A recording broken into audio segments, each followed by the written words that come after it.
Abraham Lincoln మరణానికి కేవలం 10 రోజుల ముందు ఆయనకు ఒక భయంకరమైన కల వచ్చింది. ఆ కల మరేంటో కాదు, సాక్షాత్తు ఆయన సొంత మరణ వార్త అది. ఇది వినడానికి ఏదో హారర్ సినిమా సీన్లా ఉన్న లింకన్ తన సన్నిహితులకు స్వయంగా వివరించిన పచ్చి నిజమిది. అమెరికా చరిత్రను మలుపు తిప్పిన ఆ మహానాయకుడు తన అంత్యక్రియలను తనే కల్లారా కలలో చూసుకున్నారు. ఇది ఎలాగో ఇప్పుడు చూద్దాం. కలలో లింకన్కు వైట్ హౌస్లో ఎక్కడో ఎవరో ఏడుస్తున్న శబ్దాలు వినిపించాయి. ఆయన గదిలో నుంచి బయటకు వచ్చి ఆ శబ్దాలను వెతుక్కుంటూ ఈస్ట్ రూమ్ వైపు వెళ్ళాడు. అక్కడ ఒక శవం ఉంచబడి ఉంది. దాని చుట్టూ జనం గుమిగూడి ఏడుస్తున్నారు.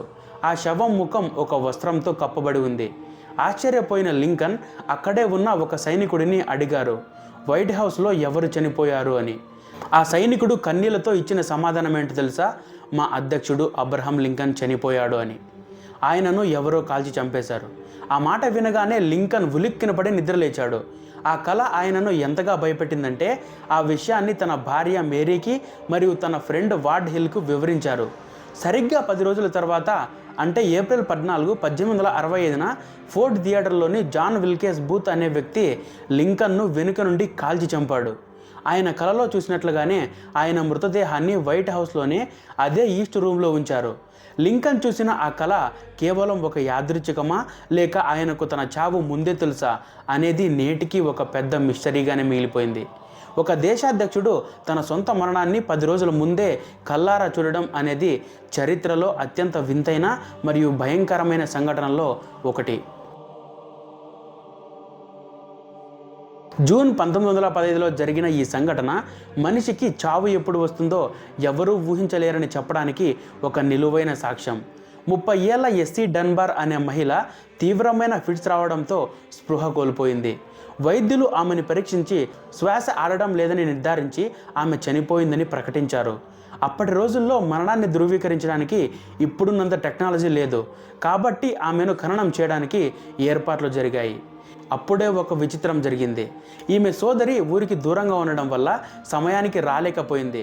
అంత్యక్రియలు ముగిసి ఆమెను శవపేటికలో పెట్టి మట్టి వేసేసిన తర్వాత ఆ సోదరి అక్కడికి చేరుకుంది. తన అక్క ముఖాన్ని చివరిసారి చూడాలని ఆమె ఏడుస్తూ బ్రతిమలాడడంతో అధికారులు మళ్ళీ ఆ మట్టిని తీసి శవపేటికను బయటికి తీశారు. అందరూ ఆమె చనిపోయిందని అనుకుంటున్న సమయంలో ఒక్కసారిగా ఆ శవపేటికలో ఉన్న ఎస్సీ కళ్ళు తెరిచి కూర్చుని అందరినీ చూసి నవ్వింది. అక్కడ ఉన్న జనం అది చూసి దయ్యం అనుకుని పరుగులు తీశారు. ఆఖరికి ఆమెకు చికిత్స చేసిన డాక్టర్ కూడా భయంతో వణికిపోయాడు. కానీ ఎస్సీ నిజంగానే బతికింది. అసలు విషయం ఏంటంటే ఆమెకు వచ్చింది కాటలెప్సీ అనే స్థితి. ఇందులో మనిషి చనిపోయినట్లే కనిపిస్తాడు, కానీ లోపల ప్రాణం అలాగే ఉంటుంది. ఇక్కడ ఆశ్చర్యకరమైన విషయం ఏంటంటే చనిపోయిందని సమాధి చేసిన ఎస్సీ ఆ తర్వాత మరో 47 ఏళ్ల పాటు క్షేమంగా బతికింది. 1962లో ఆమె రెండోసారి నిజంగా చనిపోయినప్పుడు ఊరి జనం ఆమె మళ్ళీ బతుకుతుందేమో అని భయంతో కొన్ని రోజులు వేచి చూశారంటే ఆ డ్రామా ఎంత తీవ్రంగా ఉందో అర్థం చేసుకోవచ్చు. అమెరికా సివిల్ వార్ చరిత్రలో అత్యంత భయంకరమైన గాయంతోనూ ఏకంగా 54 ఏళ్ల పాటు నుదుటిపై ఒక బుల్లెట్ను మోస్తూ జీవించిన ఏకైక వ్యక్తి జాకోబ్ మిల్లర్.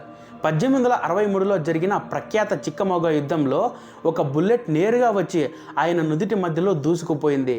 అక్కడికక్కడే ఆయన కుప్పకూలిపోయారు. రక్తం మడుగులో ఉన్న ఆయన్ని చూసి తోటి సైనికులు ఆయన చనిపోయారని భావించి యుద్ధక్షేత్రంలోనే వదిలేసి వెళ్ళిపోయారు. కానీ ఆ చావు అంచున కూడా జాకోబ్ మిల్లర్ చూపించిన పోరాట పటిమ ఒక అద్భుతం.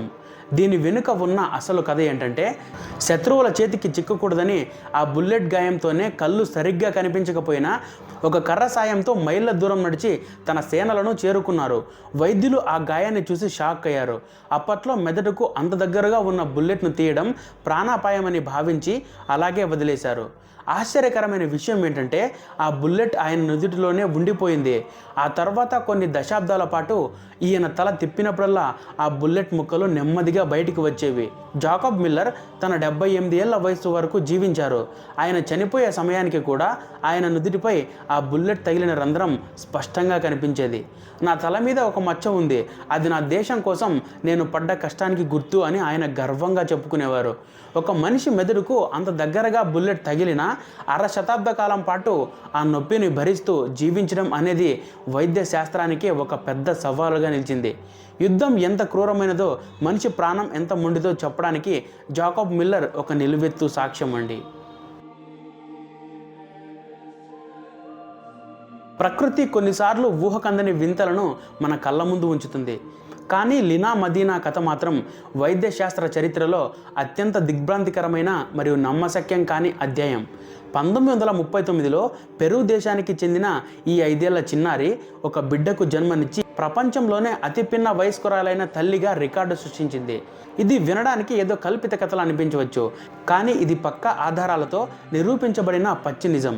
కేవలం 5 ఏళ్ల 7 నెలల వయసులోనే ఈమె ఒక మగబిడ్డకు జన్మనివ్వడం అప్పట్లో ప్రపంచాన్నే ఒక కుదుపు కుదిపేసింది. దీని వెనుక ఉన్న అసలు కథ ఏంటంటే, లీనా కడుపు అసాధారణంగా పెరుగుతుండడంతో ఆమె తల్లిదండ్రులు ఏదో గడ్డ అనుకుని భయపడి డాక్టర్ దగ్గరికి తీసుకెళ్లారు. కానీ పరీక్షలు చేసిన డాక్టర్ గెరార్డో ఆమె 7 నెలల గర్భిణి అని తేలడంతో షాక్కు గురయ్యారు.